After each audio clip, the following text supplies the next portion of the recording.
ubuphelele media.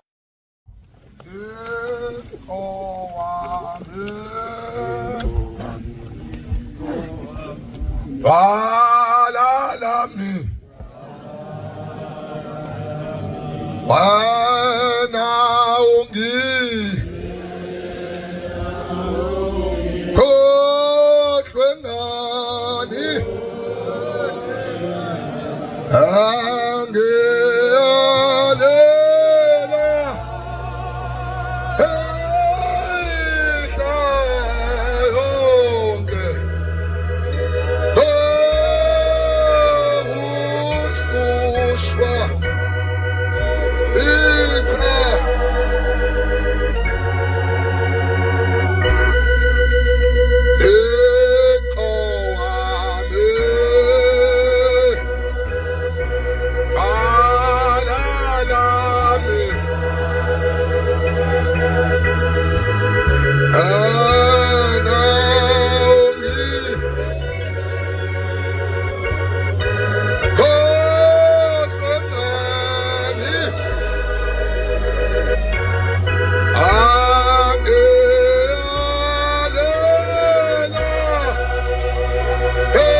bona ushaya ipoint ke phela bekuthiwa nje ncane mayibonke kwasesephameni sibonga umusa sibonga uthando phambi kwabafundisi bethu esibathandayo kuhle kuyiphatha fana nje apha lo ekhula njalo la ngaphezulu ushembuthi xa mayibonke kwasesephameni uma ngikuqile kuphela konke kodwa ngikhumbula indaba eyodwa eyenzeke ngithi ngomunye unyaka lapha ekhaya kufuyiwe ngomunye unyaka ngangisamfishane kakhulu kodwa sengibona emahlweni kugula imbuzi igula ngalolu hlobo lokuthi indlela egula ngayo ngathi umuntu uma igula lembuzi isithi lensizwe engizalayo ayibuyiselwe endlini ngoba hlasimbe ngase kunanokubanda futhi ekukhuleni kwayo igqohle usuku lonke lembuzi ngakusasa msiyafa bese yahlinzwa ngokunganaki ihlinzwa igqitshwe kudlula amasonto ababamile igqikha inkomo ushembu uNkulunkulu mayibonke sesiphemeni kudlula amasonto amabili mase igqikha inkomo nayo futhi kube njengembuzi ihlinzwa ithe isihlinzwa wayesetha kanibheke emswanini uthi khonani mihlinzwa mekuqinisa umswane sithola into ezilukiwe o plastic intambo ezibovu siyayithatha lento yabekwa lapha emcinsini kudlula insukwana phinde kube enye futhi inkomo kanti uShembe usenza imisebenzi uNkulunkulu mayibonke kwasesephameni uma ithathwa ibekwa kudlula amasonto noma inyanga sekufika inkosi ilanga ithi ngiyanizwa abantu bami nikhathazekile ukuthi kwenzakalani egcekeni usethu baba kwenzakalani uyabuza uthi ngoba lezilwane ezihambayo izilwane eingakanani enhlizweni yakho akusona ilwane ezithandwayo la ekhaya uthi baba ngoba kuhambele embuzi kuhamba lenkomo izona izilwane esizithanda kakhulu eceleni uthi yena uthi thina boshembe ngoba kufuyiwe nje eceleni uthi umphefumulo womuntu usucikizela esilwaneni uthi ingane zakho lezi bezohamba uthi ingane zakho lezi bezohamba uthi thina boshembe uma kufuyiwe egcekeni umphefumulo womuntu uthengwa ngesilwane mayibonge basesiqaleni ushembe uthi cela uhlela ngenzathu namhla sebo yela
Yayikhetha inkosi yasebuhleni bokuphakama unyazi lwezulu amen.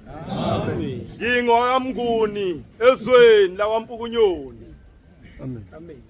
Kuzoba isambulo 20 verse 12 ningibekele nje isithupha kube isihlabelelo 28 samaNazaretha kuzoba verse 2 and 3.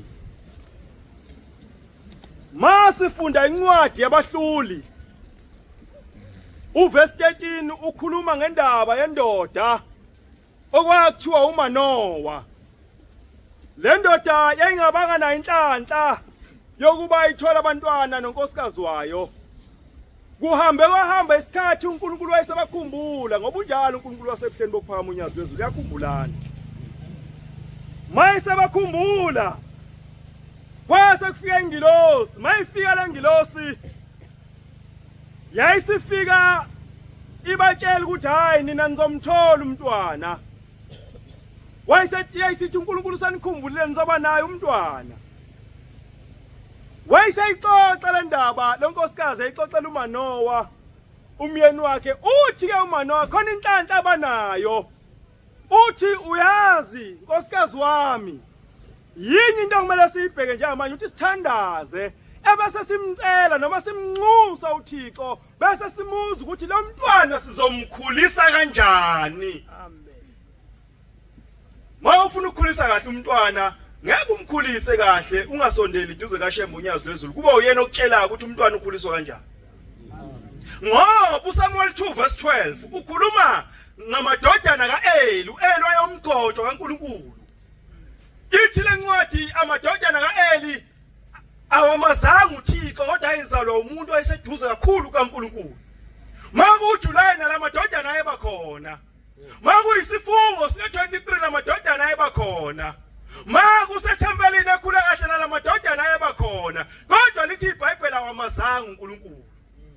Agcina ngokuthi uNkulunkulu wabazali.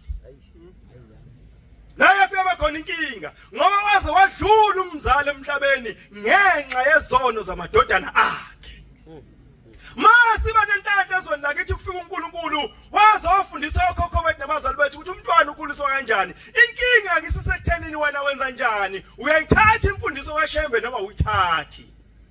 Uma uyithatha uyofana noManowa owazala indodana amadodana eyakhulisa ngendlela kuyiyona.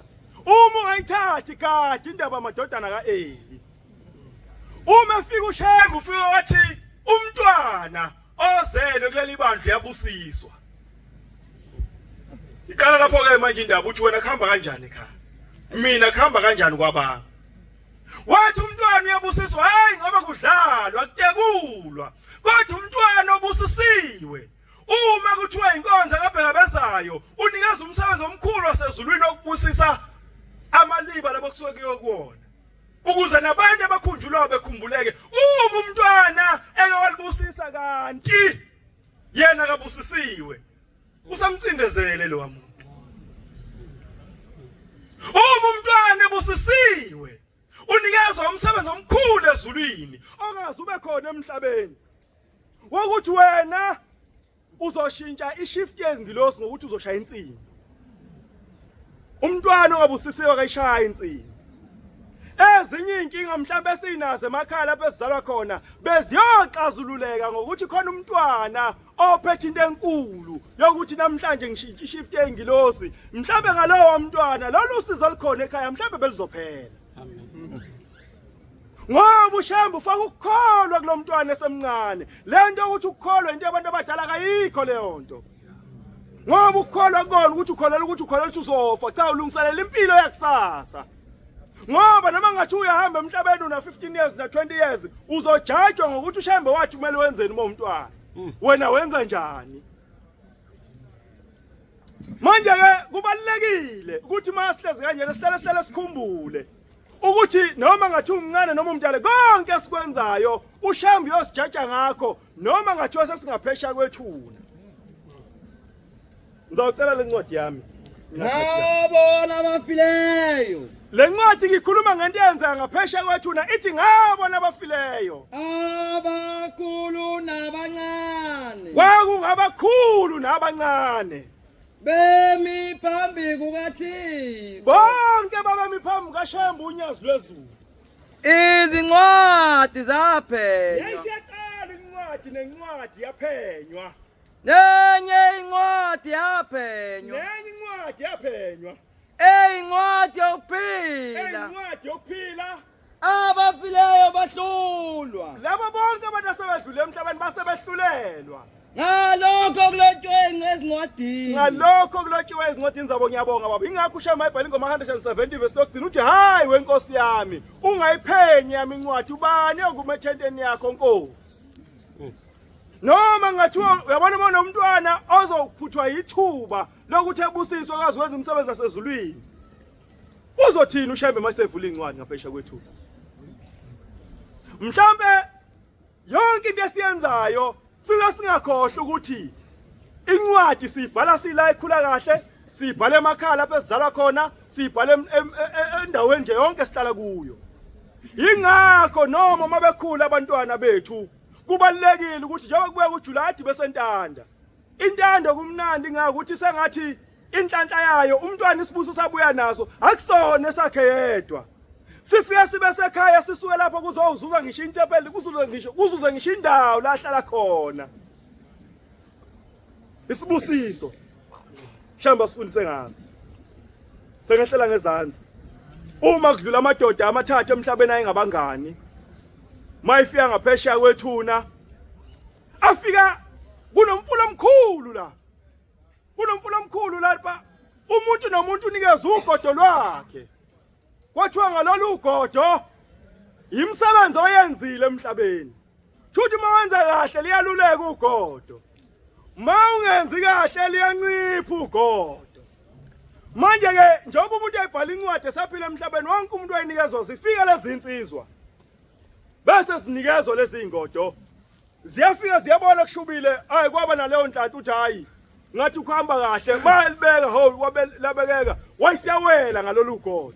Bawela baze baba bathathu basala abanye abahlulekile ukwela umfula base bethuka ke njengoba seniwelile lezi ingodo niyongena ngaze emzini okhazimula ngaphezulu kwelanga nenyanga base beyithatha base beyibeka lapha emahlombe base behamba nazo behamba nazo wayise omunye wabo oya phambili wasebonta hayi no mani liyasinda lolu godo wayesehlala phansi wabalinda abanye maye balinda befika uthi kulofika yemfowethu leyasinda lolugodo bonke senze njani kwavunyelwana ukuthi haya silinqamule ephotheli lodwa solishiya la sohamba nazo sesingophisi kuze izothwaleka vele kuthiwa phambili ukuya wongena yilezi ingodo kwase kuthiwa hayi kodwa simlinde nomfowethu ngoba usendleleni mayifika lensizwa yesithathu nogodo nayo ifika nalo kuthiwa mfowethu sesidecidile thina sizonza kanjena ngalolu godo ithi lensizwa hayi bafowethu kuthiwa siyongena ngalolu godo ngicela ukuyihambela nalolo lwami lusinda lunjani wathi uyabhayiza awazi lutho base belinquma ugodo base belithwala base behamba mabefika emzini wasebuhleni bokuphakama mabefika khona kwase kuphuma isigijimi masifika kubona sibafica abaphethe ingodo ezimfishane sabuza umbuzo wathi thini wele kanjani laba kufanele niwele khona ngoba umuntu onogodo olungaka akavumelekile nokuthi angawele ezeze ngapha umuntu osozongena la ophethe ugodo olungaka lensizwa engalinqamlanga uyabona uma usaya esontweni ngoba nakho uthi ngiya ngoba nakho umngane wami uthi asambe siye esontweni unqamla ugodo njalo ma kuthiwa iNazareth liyathandaza ngo6 liyathandaza ngo9 liyathandaza ngo4 wena uthi ngeke bothandaza bathandaza ukubanda kabi hayi unqamla ugodo makukhona umuntu othi mina usibanibana ngimphiwe ngendlela engimzonda ngayo angimfuna la hambe khona uze wazi ukuthi unqamla ugodo kunesisho esithi icala elihle elithethwa ofakazi inkosi usenikuzwile Igile olandelwa izizwe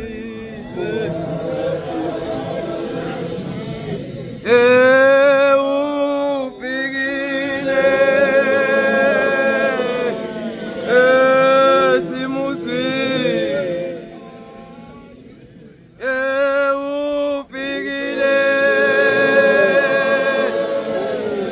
olandelwa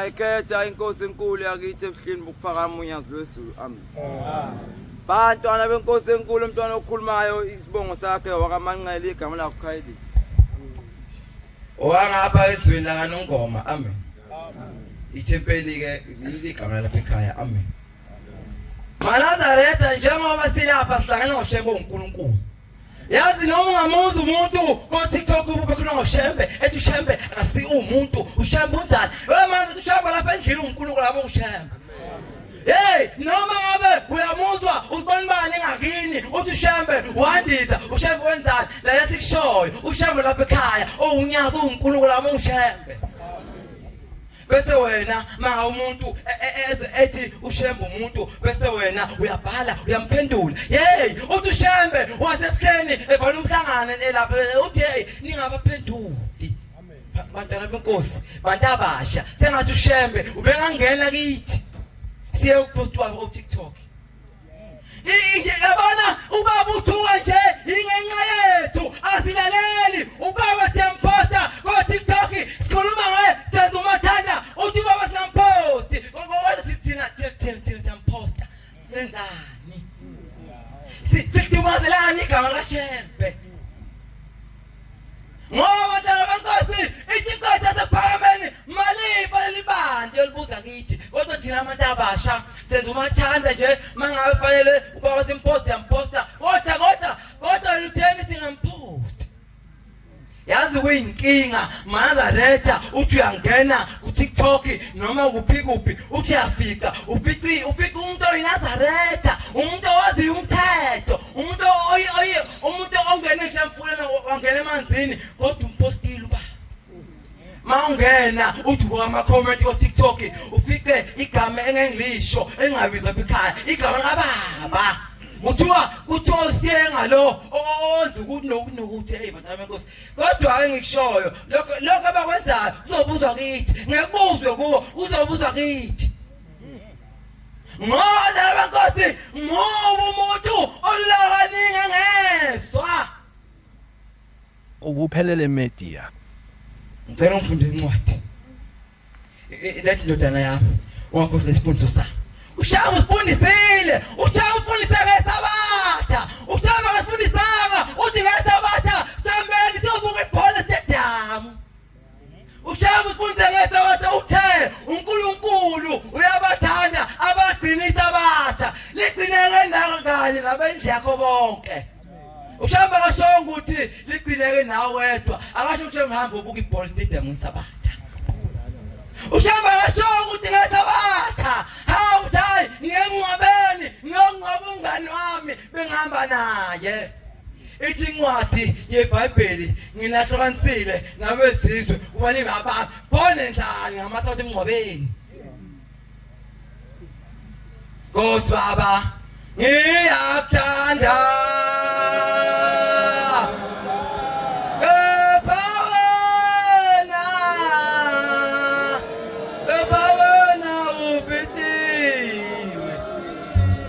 wenzane emngcwabeni ngesabatha nawe umbuze ngimkuwo uzuthenza emngcwabeni ngiyongcwaba umngane wami edlala ibhola wenzane emngcwabeni ngesabatha hayi Nazaretha angifuni uba mde kakhulu kodwa ngifuna ukululeka abantu abasha unawubona ipost ethi ushembe ushembe ukhuluma kakhulu Nkosi abantu bengakhuluma nje bethi ushembe umuntu kodwa ushembe ufike lapha emhlabeni ufica ubaba nomkhunokho kobethakatha wabayeza ukuthakatha wafika ushembe lapha abantu beshaya induku ubebebe wabayeza ukushaya induku wathi ushembe ndabami uNkulunkulu ufuna uhambe kanje khona uzophila mangabe ubheka eNazaretha ufika amabhungu angamakhehla amabhungu ngobani ushembe ufundisa ukuthi mangabe umuntu ufanele uyiphathe kanjani akazi ushembe uma umuntu ngene ematwaleni kundikhanda kodwa uthi beka inwele zakho ngoba amandla endoda aseyinwele ngabe ngushembe kodwa wena ulapha endlini amandla akho uwasusile waligunda ikhanda hayi angikhuluma kakhulu kodwa ngithi amandla akho uwasusile uzobona izinto ezimbi kwehlela nje ngobani ngifuna incwadi baba Ndodana yami ithi le ncwadi ndodana yami ungakhohlwa isifundiso ungasikhohlwa sisami uyabona mangabe shembe nami ukhuluma na wonke umuntu uthi ushambe ngikufundisile ukuthi mangabe ngithuka ungaphendula pho wena ubafundela abantu abathu ushambe na uzubhale uthi uzubhale leli gama uzukhipha intamba ngobani uthi wena ngivikela ushembe weNazaretha ukholwa wafika from 1910 until now ngo1910 ongekho TikTok ngo1910 ongekho WhatsApp kodwa ukholwa akazange kuwe abantu bebesho yonke ixobo ngoshembe akazange ukholwa ngeke ukholwa kuyiwe uTikTok kuwena incwadi ba inhliziyo yakho mayilonde imiyalo yami inkosi busise baba imiyalo kaShambo ilonda nini leyo nathi mangabe uShambe ethi ngesabatha fanele ube senkonzweni ungene ngo9 ungangeni ngo9 ngolunye usuku sengifuna ukuhlala phansi ngolunye usuku ngikhuluma indaba yakho wena ufike ngo9 wena ufike ethiwa bonga Jehova manje enzozawo ethiwa bandle kumasiguqa twa ngolunye usuku omunye umame uzingezongena enkonzweni mntamba enkosi lo mama wayeze esontweni ufika selingena isonto uthiwa manje enkosini wathi mayibheka wabona umgodi uvuleka ungena phakathi bangena bonke abantu phakathi emgodini wase besala abanye Thoma Nazaretha wathi bangabe lo mama ngokuthiwa toilet wayibona yenzeka waze kufiswi lathi uyabona mama laba angafaka emgodini wami ilaba abangene sanda ngobenyezwa inkonzo laba sayileke ilaba abangenanga sengobenyezwa inkonzo abangene sekhetelelwa kuthiwa basule ehlane nalento khona lento mele ngiyibuke angazi noma mina lapha ngithini bantu abasha noma kanjani umuntu nje unabantu abafuna ukubuka esontweni umuntu agqoke kahle hey uyabona ngifuna ungeze ngithi bazule ehlane khona bezongibuka umuntu laphandlini okholela ukubukwa ungakholwa ukholela ukubukwa kholela ukuba ubona ushamba ngomntu kuphela hayi ukubukwa hayi maningi amazi inkosi usinikiswe kuphomeni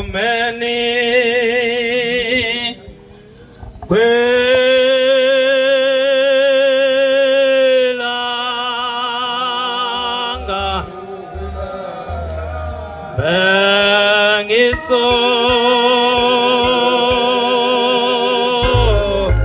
sizini mina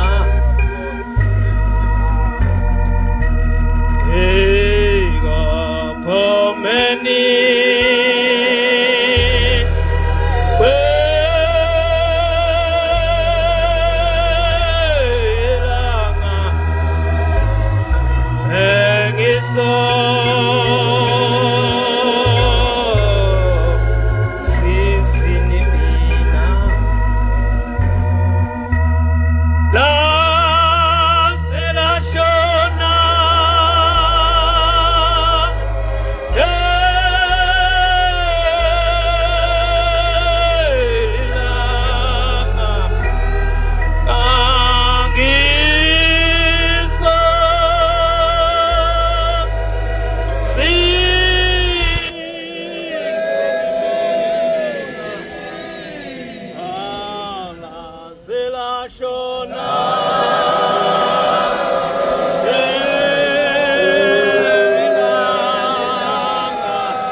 ngiyayikhetha inkosi yasebuhleni bokuphakama unyazi lwezulu amen bantwana benkosi ngingowakwaNduli isibongo ithempeli ke isensimbini la ngacelwa khona abangcwele ukuthi ngimemeze isonto ngifunda umthandazo ngingubaba omncane amen bengifisa abangcwele ngiyaphoxa lokho bengifisa abangcwele benkosi ukuphathisa obaba befundisa umphako ongaboli ngoba bona kuyenzeka uNkulunkulu abathume izwi lakhe ngoba kuyenzeka abangcwele baguqe phambi kwezulu umphako wokuthi bangcwele ushembe unguNkulunkulu amen ngale ndaba engizoyixoxa futhi ngiyafisa abangcwele ukuthi ngiphathise abangcwele bonke ngiyacela ukuba bangilalele le ndaba engizoyixoxa yokuthi ushembe unguNkulunkulu amen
ngolwesihlanu lokugcina bangcwele uNkulunkulu ezophuma eya empuze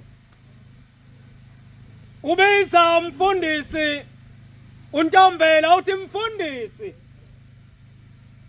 khona ingane yami ezofika lapha kusasa njengoba kuzobe kuyisabatha mfundisi ngiyacela ukuthi lengane izobika ukuthi iyahlupheka izobuza ukuthi ihlushekiswa yini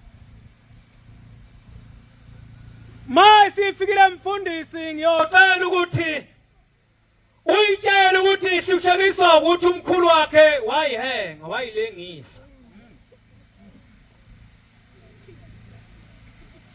uthi baba Nkosi yamakhosi ngiyezwa uthi kodwa uma iba nenkani ningezwani kahle nibobuya naye uze naye lapha kimi ngizoyifinqa le ndaba abangcwele inde kodwa inhloso yami ukukhuluma ukuthi uShembe uNkulunkulu amen futhi yena lo sesihlalweni uNkulunkulu ngempela amen kodwa mfundisi mani ngezwani obuya naye uze naye lapha kimi wathi baba Nkosi yamakhosi kwaba yisabatha kwase gibela insizwa yakaMwandla eShowe iyo sabatha ebuhleni ngesabatha lokugcina uNkulunkulu ezophuma empuze sikhumbuzweni kwafike yangena inkonzi yasekuseni yaphela yaphinde yangena yasemini wayesiya kulezi insizwa ahamba nazo insizwa yakwaMzizi yakwaGumede neyakwathusi zinsizwa ngiyacela ningiphe umnikelo namhlanje angiko cela izinto eziningi kuShembe kodwa ngiyobuza ukuthi ngihlushekiswa yini base lezi insizwa zimnika u22 rand bathi kulungile hamba uyonikela mafika lapha sekunikelwa ufica umshumayeli uthi mshumayeli ngiyacela ungidedele ngiyonikela lapha kubaba ngiyobuza ukuthi ngihlushekiswa yini uthi ke umshumayeli unkosana ubaba usevalile usekhipha imbenge usethi cha mshumayeli ngenze njani uthi hayi buyela ngapha eceleni wayesibuyile eceleni lensizwe yakaMwandla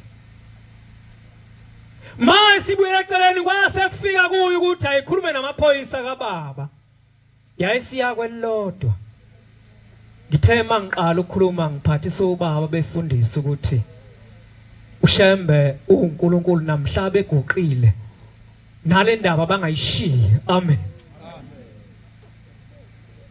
ithi ke leli phoyisa ufuna ukunikela kubaba yebo uthi waza sondela mafika lapha sase sinikelisa abantu ababili isilwane sasezulwini sase sithi wena mfana usufikile waza wayesesondela wayesemaze ngani ukuthi usekhona maye ngesiya uNkulunkulu masefika uthi ya namhlanje ukhala ngani uthi baba selokhu ngaphelelwa umsebenzi ngoApril ngonyaka owedlule ngondliwa zinsizwa zaseClermont zaqala ukungithengela ukudla kusukela ngoApril noma ngiye emhlanganweni ngigitshezwa izona bakhona abantu abanjalo othi mawusosizini bakwembatha bangaliveza usizi lwakho bangahlekisi ngalo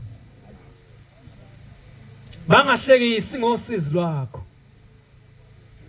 ithi ke inkosi engani wena wanikela eJudiya sakhuluma nawe uthi baba nganikela uthi wanikelela ukuthi umkhulu wakho wayilengisa thethe icala lakhe uthi baba impela nganikela kodwa nganikela ngamashumi ithi ke inkosi mntanami umyalezo wakho ngiwuphathise umfundisi uNtombela hamba uye kuye ithi ke lensizwa nkosi yamakhosi mina ngizeke uNkulunkulu kangizanga kumfundisi bengizobuza kuNkulunkulu wami ukuthi ngihlushekiswa yini uthi hey hamba uyantombela ngiphathise uNtombela Thixo ona mandla wonke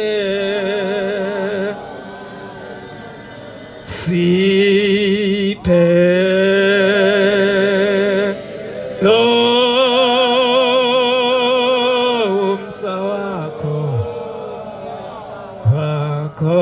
silahle yonke leyo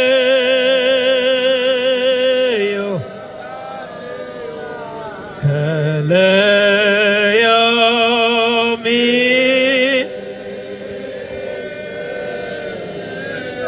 imsebenzi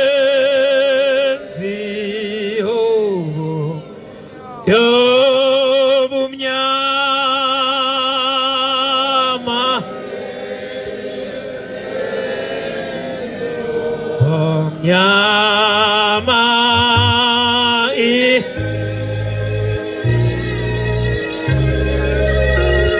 imsebenzi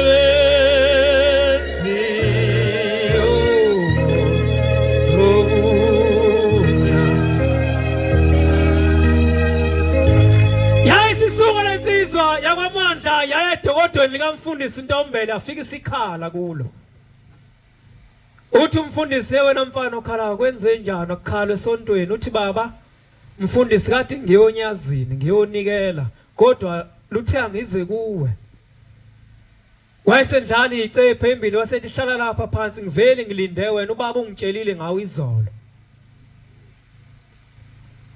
yebo mfundisi ngiyezwa uthe ubaba uzofika uzobuza ukuthi uhlushekiswa yini kodwa uthe inkosi yamakhosi ngokutshela ukuthi wena uhlushekiswa ukuthi umkhulu wakho wayilengisa uthi ngicela ukubuza ke mfundisi ukuthi njengoba usho njalo wena uzongisiza ngani ngoba uzongisiza sesihlalweni ungaphakathi uyanikelisa wesethi umfundisi ushilo ubaba uthi uzoba nenkani asambe siye kuwe base besuka bathema besemnyango wathi hlala lapha phansi ungesuki uyothi mayiseqedile bese siya kuye kwaseqeda ukunikelwa kwasekhuza ingcwele base beya kuye wangena ngaphakathi wasezulwini esitezi base behlala kancane esangweni balinda wayesethi asambe Mwandla siyokubaba ngoba uthi ufuna yena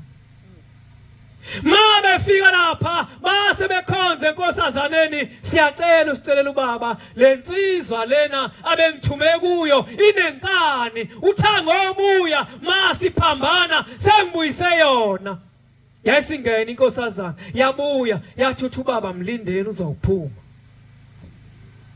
mase siphuma isilwane sasezulwini sabuya sigqoke isudu emnyama ushemba usindisa ngisho ngawufakile umjiva amen uyasindisa yena ngoba yena uNkulunkulu umhleli kuye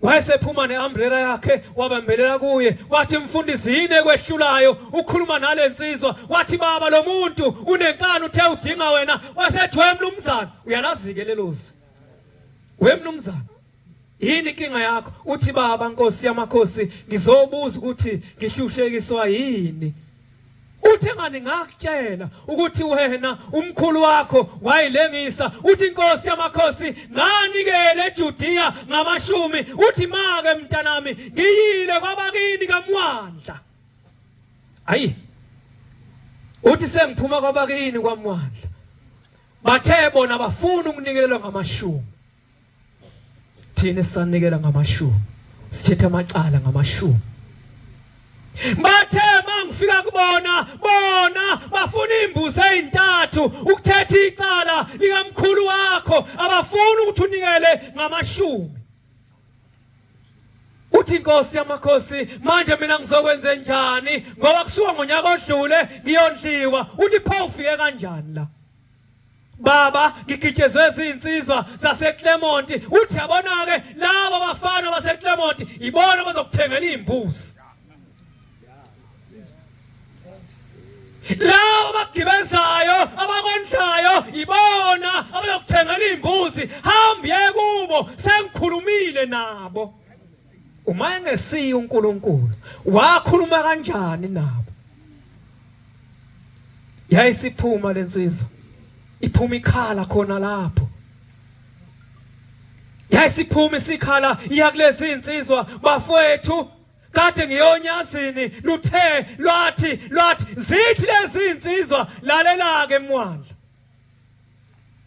ithi inkosi maye eguqile uMwandla lapha ithi hambe kulabafana mina nawe siyohlangana empuze emhla ka3 uthi ngathi ngiyabheka lo mhla ka3 useduze maye seseyinsizweni zithi lezi insizwa lalela ke eMwandla engayikhuluma indaba ngomhla ka3 siyahamba nawe siyempuze uyonikela ngalezi imbuzi wayesekhulume nini nabo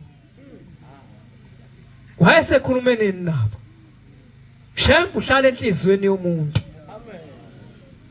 maye khuluma nenhliziyo yakho ungasamlalela ikhona inkinga zase zithi lezi insizwa sizokuthengela imbuzi sizohamba nawe siyempuze lwase lishayo lesihlanu uma bengifonela nduli siyahamba siyempuze ngathi bafowethu niyazi ngigaxele hambani nihambe nenkosi base begibela mabefika empuze langena isabatha lashona ilanga kwase kunikelwa wayesengena umfundisi uNtombela eyonikela uyithi ubaba mfundisi khona insizwa yami iyozihlubuke ilapha ngaphandle izonikela ngeimbuzi hamba uyilande wayesezwe ngani mayiphuma umfundisi uNtombela uyamemeza lensizwa ezothetha icala likamkhulu wayo iyabizwe ezulwini ningixolele ngokwelula ngiyaxolisa kakhulu sengizoyinqamulela ngiyaxolisa insizwa ukundlela isikhathi izithelo zokulunga hava nazo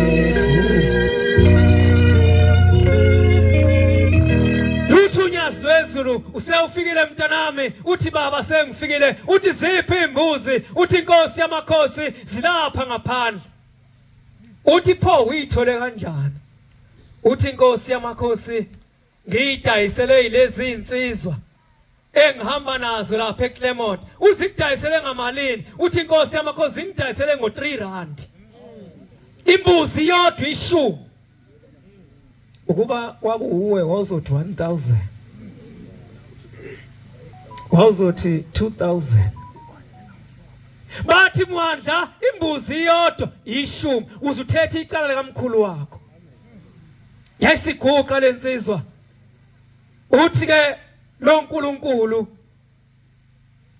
manje thetha ke icala likamkhulu wakho uthi ngoba wena ngisho ungafesa wenzeni kodwa ngeke uthole umsebenzi ngoba mawufika kubelungu kuvela umkhulu wakho athi ningamqashi lo isigebengu uthi manje inkosi yamakhosi ngihlale ekhaya ngasebenzi uthi yeka le mali okufesa ngayo thenga igwinya udlu laludlile wayeseguqa phambi kwesihlalo uthi thetha ke icala lakho uthi uyazi ukuthi umama wakho ungwesingaka umkhulu wakho uthi baba ngiyazi uthi angithi umama wakho ungwesihlanu uthi baba ungwesihlanu uthi thina boshembe safunga ezulwini ukuthi umuntu oyothetha icala likamkhulu wakho uyozalwa ingane kamkhulu wakho yentombazane yesihlanu wayekuphi umayengesiye uNkulunkulu uthi wena akithi ngwesihlanu ngumama wakho uthi yebo uthi thina ezulwini sathi ingane eyothetha icala likamkhulu wakho kuyobe ngesihlanu kumama wayo angithi wena ngwesihlanu uthi baba ngwesihlanu uthi he wena sakulandela ukuthi uzothetha icala likamkhulu wakho usuthetha mangaki yena ukhokho wakho uyamazi kodwa yena umkhulu uyamazi kodwa noma uyakholwa nje kuphela sase isondela imbuzi sengiyanqamulela inde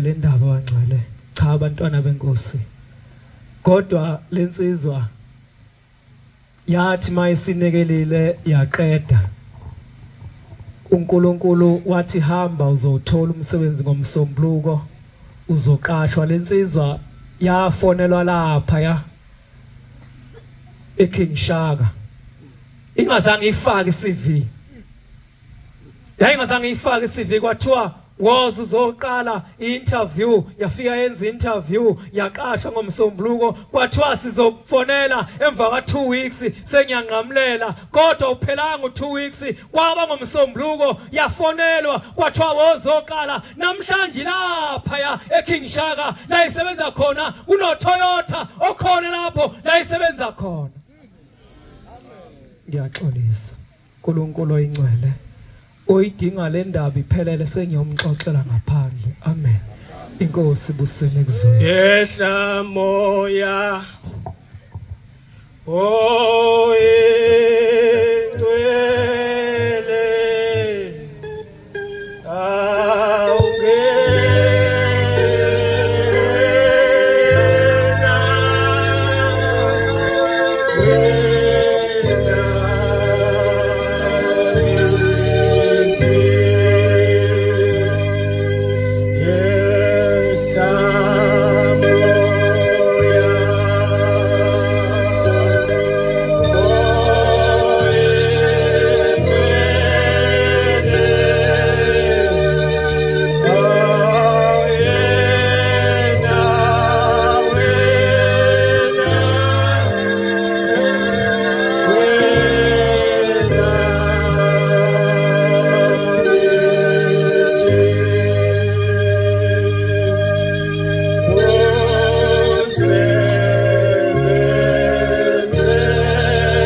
Ngiyayikhetha inkosi yasebuhleni bamaNazaretha unyazi lwezulu. Amen.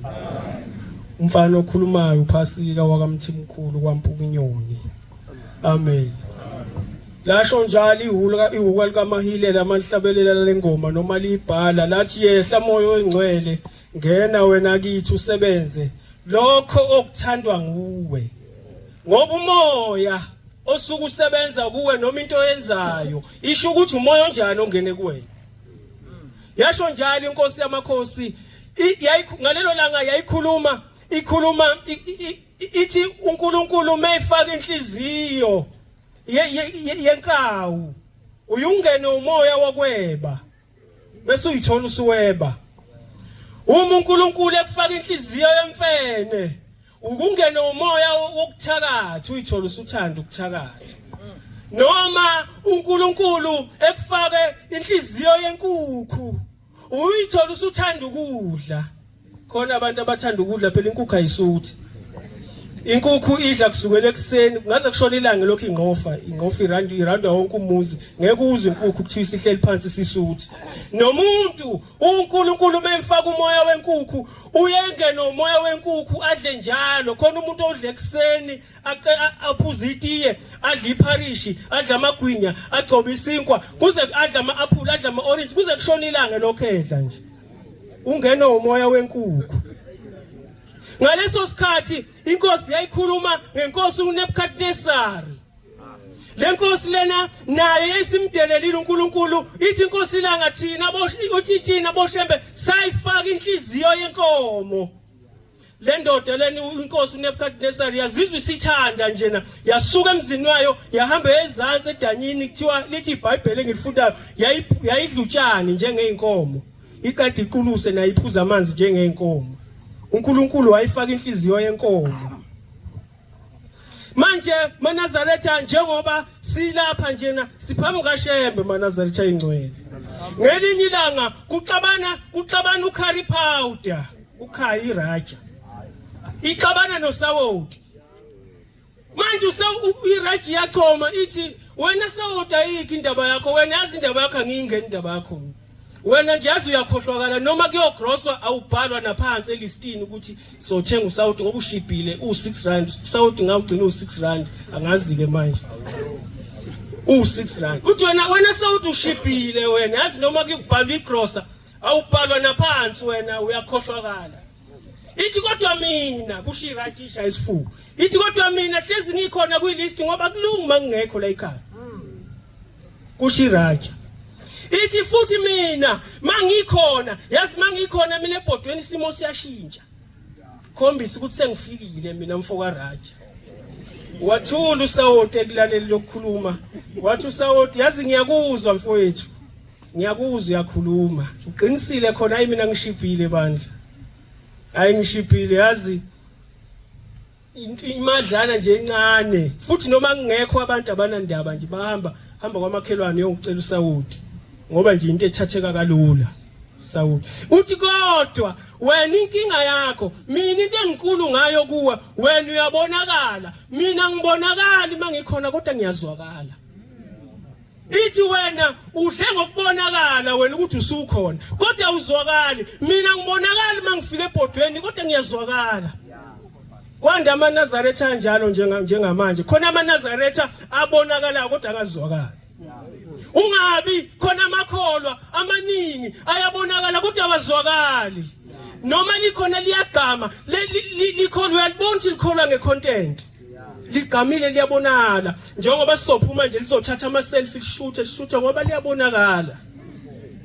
Kodwa lizwakali. Nabafikayo abaphendukayo nabaphendukela icontent ngoba bafuna ukubonakala kodwa abazwakali.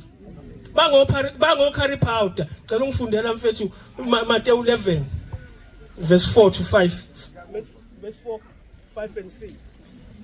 uJesu waphendula wathi kubo hambani niyanimlandisa uJohani lokhu anikuzwayo nenikubonayo ukuthi izimpumputhe ziyabona izinyonga ziyahamba amalepero ayahlanza izithulu ziyezwa abafileyo bayavuka, abampofu bayashunyayezwa ivangeli. Ubusisiwe ongakhubeki ngalo. Amen.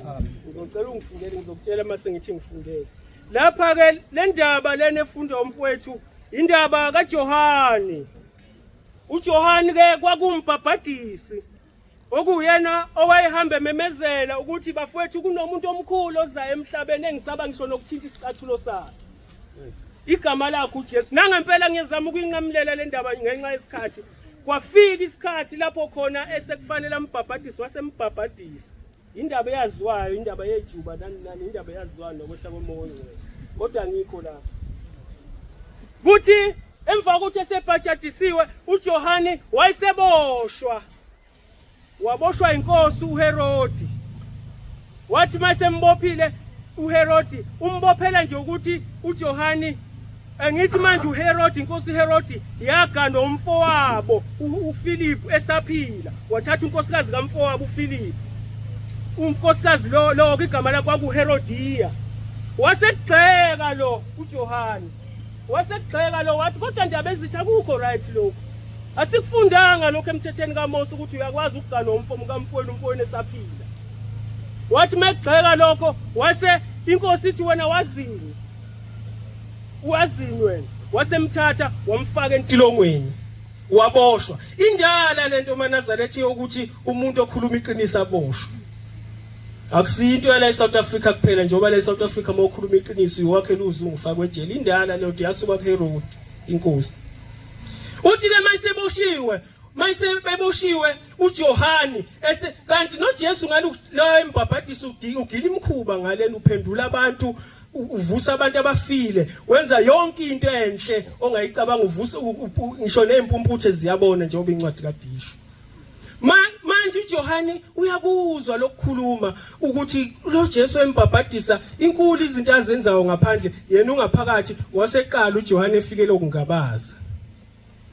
uJohane wathi hawu pho manje mayenza into ezinkulu kanjena ngaphandle pho yini angikhohlwe mina.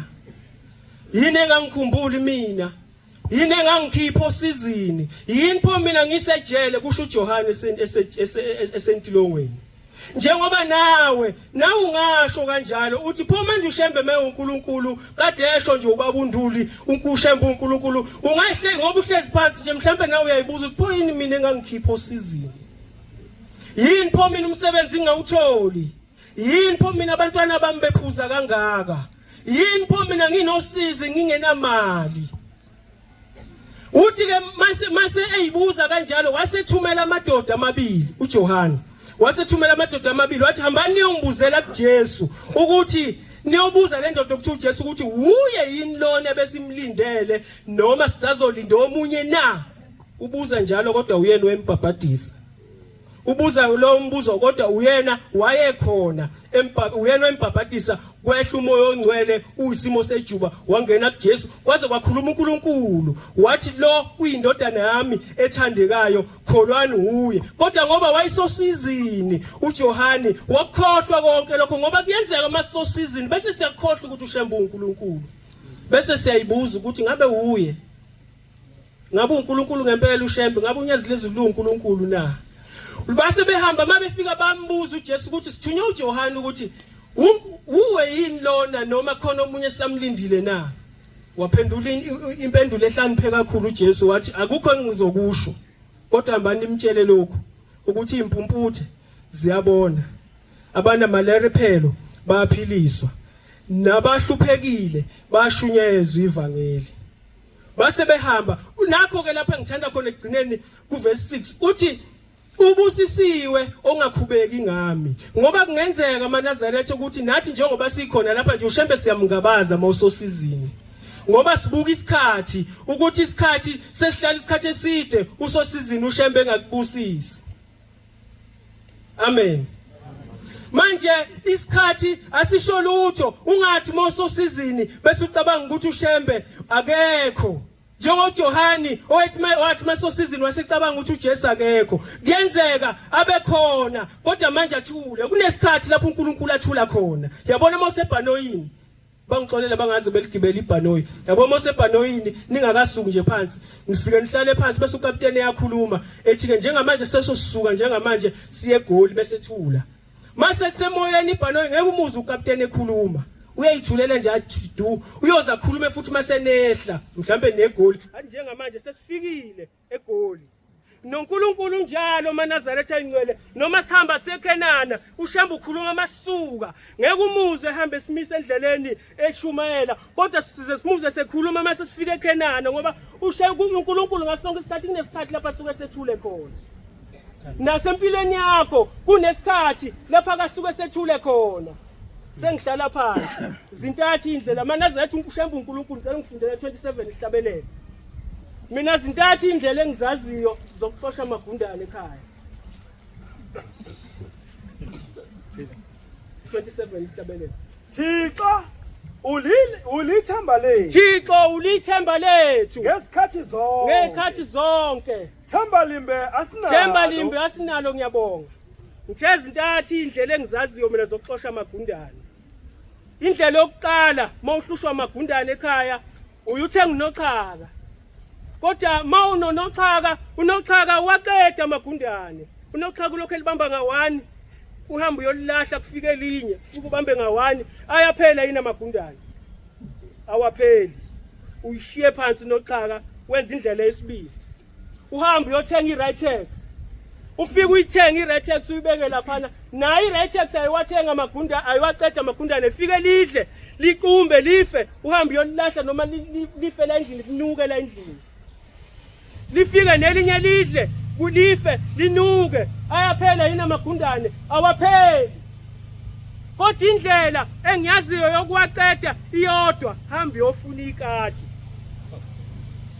iyodwa indlela engiyaziyo yokuqeda amagundane hamba yofuna ikati mawusunekati igundane lithi noma lidlula ngenhla komuzi lizwa ngephungu ukuthi lo muzi sekunekati angisakwazi ukungena kulo muzi lizwa ngephungu ukuthi angisakwazi ukungena sekukhona umuntu la ikati amen manje maNazaretha angikhulumi ngekati ngikhuluma ngathi ukuthi noma ngabe iziphi inkingo ozenzayo ungakwenza uhamba wenza izaba hamba wenza inzaba kuthiwa kulunganga phinde futhi phinde uhamba wenza okunye kuthiwa kulunganga phinde futhi kodwa uyoziyofuna ushembe uyoziyofuna ikati uyoziyofuna ushembe ngoba ushembe noma ukhona noma mase kukhona ushembe empilweni yakho noma enhlizweni yakho ngeke uhlushwe amadimoni azohambela kude lapha ngoba yazi ukuthi empilweni yakho sekunoshembe kodwa ke noma usulifuyile leli ikati mfowethu ungathi masulifuyile bese ulanda imali asinje uyilethe la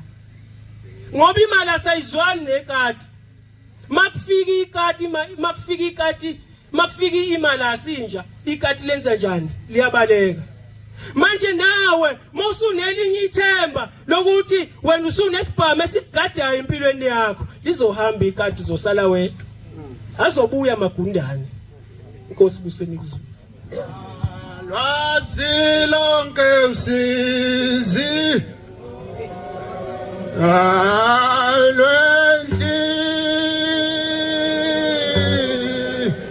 ziyo yami lwazi lonke usizi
2013 sisekhaya kwaMnguni eMthwalume South Coast. Amen.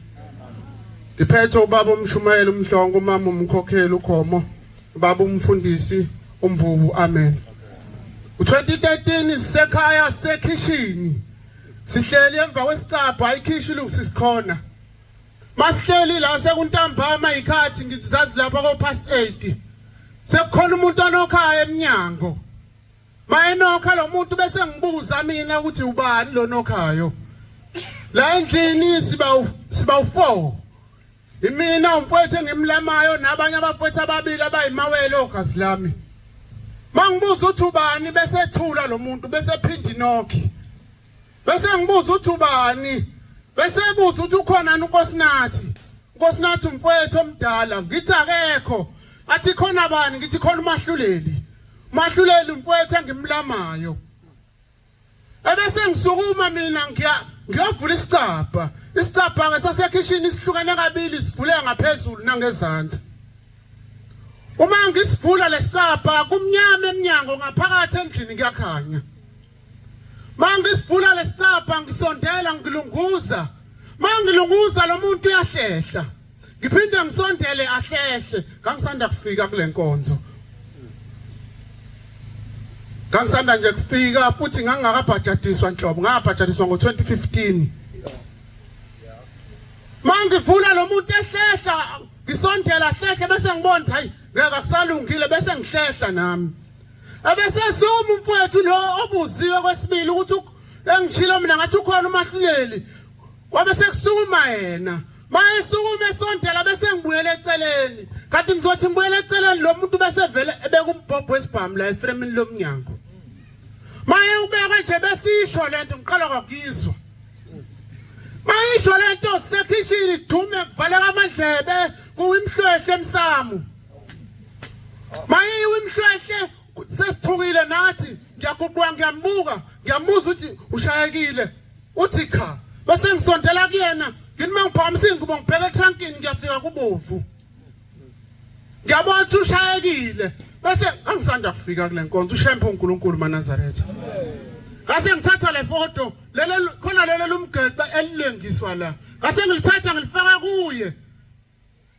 Angizange ngisho lutho. Ngabe sekufika omakhelwane bafika vele konakela inhlavu ingenile yaze yovela la ethangeni ngemumva.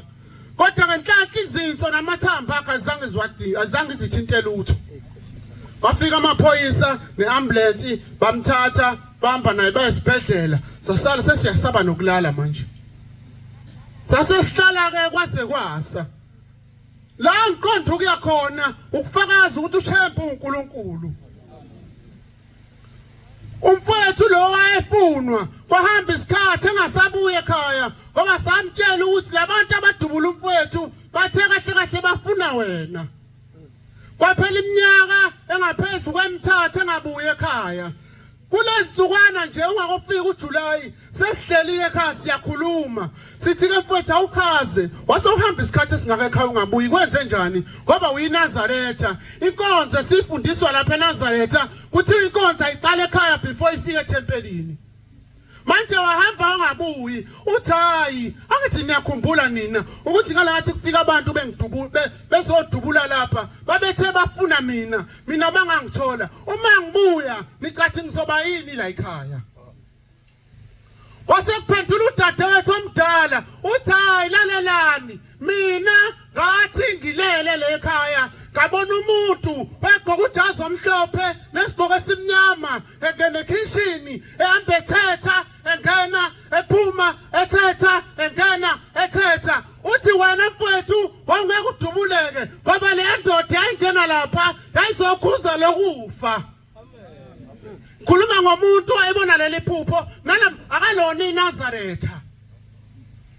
Sengizohlala phansi ngisekhaya ngiphume ekseni ngithi isikhathi kwakuyizono past 8 noma 8 phumela ekseni ngithi ngiyochitha amanzi mangiphumela eminyango avela phela amandla sengiyinazaretha ke avela phela amandla ngizuthi ngiyawa bese kuqhamuka udadewethu oyiwele bese ngimemezana ngithi ngibambe ngiyawa afike kumina angibambe fike lo mfowethu engimlamayo angibambe naye bathi bangifaka edining ngithi asingayi ngapha asihambeni siye kitchen ngithi lanjani umNazaretha wami nesihlabelelo muhle maNazaretha umuntu othemba ushembe kuphela ungabi nezinye izinto into engayifunda ngalola suku ushembe unesikhwele meke walanda enye into uthi sizokusiza ushembe uyasuka kuwe bese usala wedwa le ndoda umfowethu ade ekhuluma bengakhulumi ngawo magundane kodwa ukhuluma indaba yokuthi mawulandela inye ithemba ushembe uyaye kuba ithemba kuwe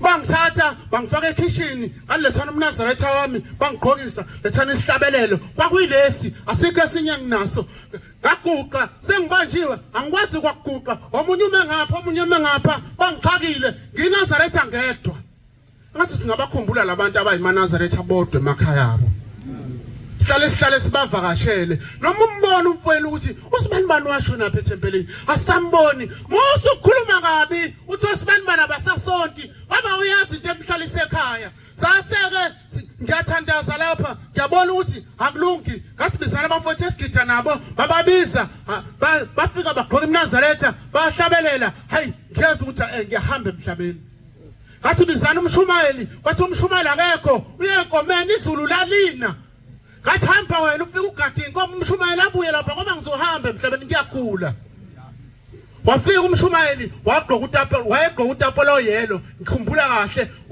umNazaretha wayegqoka phezu kwatapolo wangena ekitchen wafika nengubo yokuthandazela wayivula wangithandazela wangiphula ngayo ngeze ukuthi kona sengiyabona kancane kwathi wangenzela iparish ngafuzwa iparish ngaqala abuye amandla kwathi wangisukume ngasukuma ngazama uhamba ngaphila ngegama lonyazi kuphela hayi enye into amen.